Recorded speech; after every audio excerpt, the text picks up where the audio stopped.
जरा सोचो, तुम बैंक में छोटी मोटी चोरी करने जाओ, लेकिन तुम्हारे हाथ देश के सबसे पावरफुल लोगों के खिलाफ खतरनाक सबूत लग जाएं। मेरा नाम है विशाल, अनोखी फिल्म्स में आपका स्वागत है और चलिए सुनते हैं हमारी आज की कहानी। कहानी की शुरुआत होती है स्पेन के वेलेंसिया शहर में, जहां कई दिन से जबरदस्त बारिश हो रही थी। तब हम सैंड्रा नाम की एक बैंक मैनेजर को देखते हैं जो बारिश में भी काम पर जा रही थी। वो किसी से फोन पर पूछ रही थी कि क्या उसका नाम भी लिस्ट में है। असल में बैंक कई लोगों को नौकरी से निकालने वाला था, इसलिए उसे डर था कि कहीं वो भी इस लिस्ट में शामिल तो नहीं। खैर, जब वो बैंक पहुंची तो पता चला कि कई सिक्योरिटी ऑफिसर्स बारिश की वजह से समय पर नहीं पहुंच पाए थे। कुछ ही समय में बैंक खुला और ग्राहक अंदर आने लगे। जल्द ही सैंड्रा को खबर मिली कि बैंक ने उसे भी नौकरी से निकालने का फैसला कर लिया है। ये सुनकर उसे बहुत गुस्सा आया, क्योंकि ईमानदारी से काम करने के बावजूद भी उसे बेवजह निकाला जा रहा था। तभी अचानक बैंक के बाहर एक वैन आई और कई नकाबपोश लोग तुरंत बैंक में घुस आए। बैंक के सिक्योरिटी गार्ड ने उन्हें रोकने की कोशिश की, लेकिन चोरों ने बॉम्ब से पूरा बैंक उड़ाने की धमकी दी। इसके बाद उन्होंने बैंक के दरवाजे बंद किए और फिर चोरों ने वहां मौजूद सभी लोगों को बंदी बना लिया। लेकिन एक क्लर्क ने बड़ी चालाकी से अलार्म बटन दबाकर पुलिस को खबर कर दी, पर चोरों के लीडर यूरुग्वायो ने उसे देख लिया और सबके सामने बुरी तरह पीटा। तब लोको नाम के एक चोर ने बैंक के सारे कैमरास बंद कर दिए और फिर ऑफिस में बैठी सैंड्रा को हथकड़ी लगाकर कैद कर दिया। इधर पुलिस बैंक के बाहर पहुंच चुकी थी और फिर इंस्पेक्टर होजे ने बैंक में फोन करके चोरों से बात की। पर यूरुग्वायो ने होजे से मांग की कि अगर सरकार बंदियों को जिंदा छुड़ाना चाहती है तो उन्हें उसे और उसके साथियों को सुरक्षित देश से बाहर भेजने का इंतजाम करना होगा। उधर गैलेगो एक मेटल डिटेक्टर की मदद से कुछ ढूंढ रहा था और जैसे ही मेटल डिटेक्ट हुआ तो उसने एक वेल्डिंग मशीन से जमीन में छेद कर दिया, जहां से एक खुफिया रास्ता निकलकर सामने आया। असल में ये पहले से चोरों के प्लान का हिस्सा था। यूरुग्वायो ने तो बस पुलिस को भटकाने के लिए प्लेन की मांग की थी। उन्होंने पहले ही ये सुरंग तैयार कर ली थी ताकि इसके जरिए भागकर वो पुलिस को चकमा दे दें। लेकिन पिछले कुछ दिन से हो रही भारी बारिश की वजह से ये सुरंग पूरी तरह पानी से भर चुकी थी और अब बैंक लूटकर इस रास्ते से भागना तो लगभग नामुमकिन सा था। ये चोरों के लिए काफी बुरी खबर थी, क्योंकि उनके पास बाहर निकलने के लिए इसके अलावा कोई रास्ता नहीं था। इधर सैंड्रा उनकी बातें बड़ी गौर से सुन रही थी। तब उसने बैंक से बदला लेने और चोरों की मजबूरी का फायदा उठाने का फैसला किया। सैंड्रा ने चोरों से कहा कि वो उन्हें इस बैंक में मौजूद सबसे कीमती लॉकर का पता बता सकती है, ताकि उसे लूट कर चोर जल्दी से भाग सकें। लेकिन इस सब के बदले उसने कहा कि भाई देखो, थोड़ा शेयर तो मेरा भी बनता है। पहले तो गैलेगो को लगा कि ये सैंड्रा की कोई चाल है, लेकिन जब गोली की धमकी पर भी उसने अपना बयान नहीं बदला तो गैलेगो को उस पर यकीन हो गया। फिर सैंड्रा ने उसे लॉकर नंबर 314 के बारे में बताया, जिसमें सोरियानो नाम के करप्ट नेता के किसी कांड का सबूत था। इस सबूत के जरिए वो देश भर में तहलका मचा सकते थे। आखिरकार गैलेगो ने डील के मुताबिक एक लॉकर से हीरे निकालकर सैंड्रा को दिए। उधर सोरियानो के लिए काम करने वाले एक आदमी फेरान को खबर मिली कि उनकी पार्टी के ही किसी आदमी ने सोरियानो के खिलाफ कुछ सबूत इकट्ठा कर रखे हैं और तो और उन्हें छुपाया भी उसी बैंक में गया है। अगर ये सबूत दुनिया के सामने आ गए तो सोरियानो के साथ साथ वो सब भी खतरे में पड़ जाएंगे।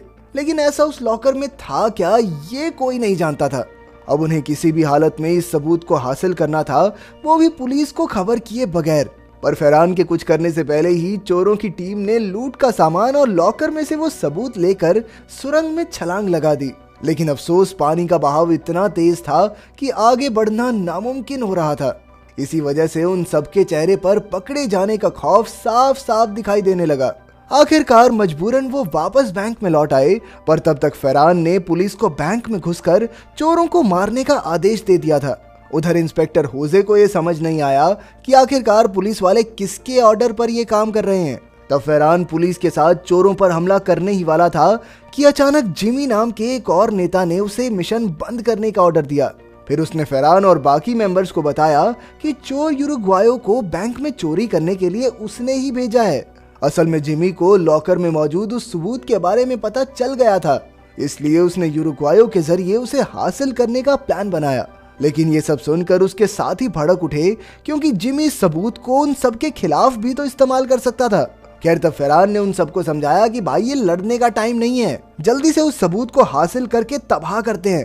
इसलिए उन्होंने किसी ऐसे आदमी को ढूंढने का फैसला किया जो ये काम कर सके। वहीं बैंक में यूरुग्वायो को समझ नहीं आ रहा था कि यहाँ से बचकर जाएंगे कैसे। पर जब उसे पता चला कि गैलागो ने लॉकर की जानकारी के बदले सैंड्रा को हीरे दिए थे, तो वो तुरंत सैंड्रा के पास पहुंचा। यूरुग्वायो ने उसे जान से मारने की धमकी देकर हीरे लौटाने को कहा, लेकिन तब तक सैंड्रा उन हीरों को निगल चुकी थी। वहीं दूसरी ओर लोको सबूत वाली हार्ड ड्राइव में मौजूद वीडियोस को देखने से खुद को रोक नहीं पाया और उसने एक कंप्यूटर पर हार्ड ड्राइव खोल दी, लेकिन गलत पासवर्ड डालने की वजह से उसी पल हार्ड ड्राइव में मौजूद सभी फाइल्स अपने आप डिलीट हो गई। उधर फेरान ने कर्नल मेलिजो को चोरों से वो हार्ड ड्राइव हासिल करने का काम दिया। जल्द ही मेलिजो पुलिस से छिपकर यूरुग्वायो से मिलने पहुंचा। उसने यूरुग्वायो से वादा किया कि अगर तुम मुझे हार्ड ड्राइव दे दोगे तो मैं तुम्हारी पूरी टीम को सुरक्षित बाहर निकलवा लूंगा। फिर उसने बैंक के बाहर तैनात पुलिस को भी अपनी स्पेशल फोर्स से बदल दिया ताकि किसी को भी उन पर शक न हो। यूरुग्वायो के पास कोई और रास्ता भी नहीं था, तो आखिरकार वो मान ही गया। पर कुछ देर बाद जब उसे पता चला कि लोगों की गलती की वजह से सबूत की सारी फाइल्स डिलीट हो गई, तो वो गुस्से से तिलमिला उठा। खैर अब उनके पास मेलिजो की बात मानने के अलावा और कोई चारा भी नहीं था, इसीलिए वो प्लान के मुताबिक हार्ड ड्राइव को लेकर दरवाजे तक पहुंच गए। वहां मेलिजो की टीम के आदमी ही तैनात थे, लेकिन उन्हें देखकर लोगों को उन पर शक हो गया। वो समझ गया था कि मेलिजो उन सबको यहीं मारकर हार्ड ड्राइव हथियाना चाहता है। अचानक दोनों टीम्स में जबरदस्त गोलीबारी शुरू हो गई और आखिरकार चोरों को जान बचाकर वापस बैंक में लौटना पड़ा। यूरुग्वायो को मेलिजो की चाल पर बहुत गुस्सा आया, लेकिन मेलिजो ने कहा कि उनके पास अब खुद को पुलिस के हवाले करने के अलावा कोई रास्ता नहीं है। ये सब सुनकर यूरुग्वायो और गैलागो काफी घबरा गए, क्योंकि ये उन सब की पहली डकैती थी और वो सब किसी न किसी मुसीबत के चलते ही ये काम कर रहे थे। पर तभी गैलागो के दिमाग की बत्ती जली और उसने कहा कि हार्ड ड्राइव में से फाइल डिलीट हो गई हैं, ये हम जानते हैं, लेकिन कोई और तो नहीं जानता ना। इसी बात का फायदा उठाकर वो मेलिजो पर दबाव बनाकर यहाँ से निकल सकते हैं। जल्द ही उसने मेलिजो को फोन करके धमकी दी कि बेटा अगर आधे घंटे में तुमने मेरी टीम को बैंक से नहीं निकाला तो तेरे बॉस और उसकी पार्टी का सारा कच्चा चिट्ठा नेट पे चढ़ा दूंगा। यूरुग्वायो की धमकी सुनकर मेलिजो की हालत पतली हो गई।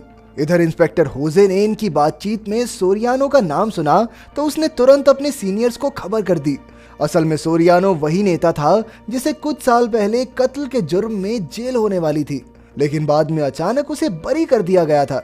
लेकिन अब फाइनली ये खुलासा होता है कि सोरियानो ने अपनी ही पार्टी के खिलाफ सबूत इकट्ठा करके हार्ड ड्राइव में रखे हुए थे और इसी चक्कर में वो उनका दामाद बने बैठा था और कोई उसे छेड़ नहीं सकता था।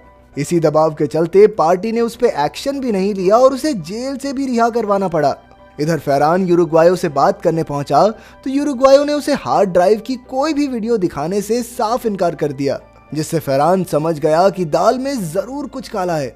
लेकिन जब तक हार्ड ड्राइव यूरुग्वायो के हाथ में थी तब तक मेलिजो कोई भी खतरा मोल लेने को तैयार नहीं था। उधर होजे ये पता लगाने में जुट गया कि आखिर नॉर्मल पुलिस वालों को स्पेशल फोर्सेस से किसने बदला, और तब जाकर उसे पता चला कि इसके पीछे मेलिजो का ही हाथ था। उधर मेलिजो ने चोरों को एयरपोर्ट ले जाने के लिए एक बस का इंतजाम किया, लेकिन असल में तो वो पूरी बस को बॉम्ब से उड़ाकर चोरों के साथ साथ हार्ड ड्राइव को भी नष्ट करने का प्लान था। पर गैलागो मेलिजो से भी शातिर निकला। उसने सोचा कि अगर वो मेलिजो की जगह होता तो चोरों को इतनी आसानी से बचकर जाने नहीं देता। इसलिए उसे शक हो गया था कि इसमें भी इसकी कोई चाल जरूर होगी।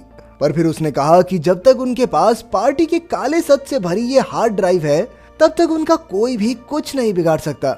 हालांकि ये हार्ड ड्राइव खाली थी, लेकिन फिर भी वो इसके जरिए पार्टी को ब्लैकमेल कर रहे थे। इसी दौरान फेरान को अपने जासूसों से खबर मिली कि यूरुग्वायो ने तो सबको बेवकूफ बनाया है, क्योंकि असल में अब हार्ड ड्राइव में कुछ है ही नहीं। पर वो ये बात भूल गया कि होजे भी वहीं मौजूद था। अब होजे ने फटाफट ये खबर अपने ऑफिसर्स को दे दी और इधर इतनी बड़ी गलती करने पर मेलिजो फेरान पर भड़क गया। पर अब वो कुछ नहीं कर सकते थे, क्योंकि तब तक सारे चोर बैंक से निकलकर बस की ओर चल पड़े थे और अब बस कुछ ही देर में धमाका होने वाला था। लेकिन फिर ये खुलासा होता है कि असल में वो चोर नहीं बल्कि आम लोग थे, जिन्हें चोरों ने अपने कपड़े पहनाकर बस की ओर भेजा था। चोर तो अपनी लूट का माल लेकर एक बार फिर से सुरंग के रास्ते निकल पड़े थे।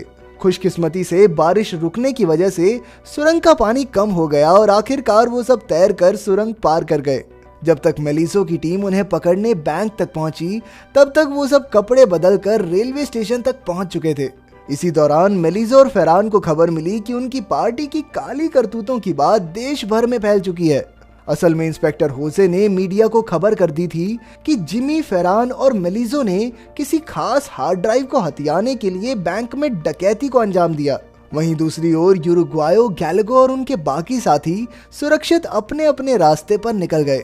अब उन्हें किसी बात का कोई डर नहीं था, क्योंकि वो जानते थे कि जब तक उनके पास वो हार्ड ड्राइव है तब तक कोई भी उनका कुछ नहीं बिगाड़ सकता। वहीं दूसरी ओर मेलिसो, फेरान और बाकी पार्टी मेंबर्स काफी बड़ी मुसीबत में फंस गए। मेरे दूसरे चैनल बिग स्ट्रीम पर पहली वीडियो आ चुकी है, अगर तुमने नहीं देखी तो लिंक कमेंट बॉक्स में मिल जाएगा। Love you all.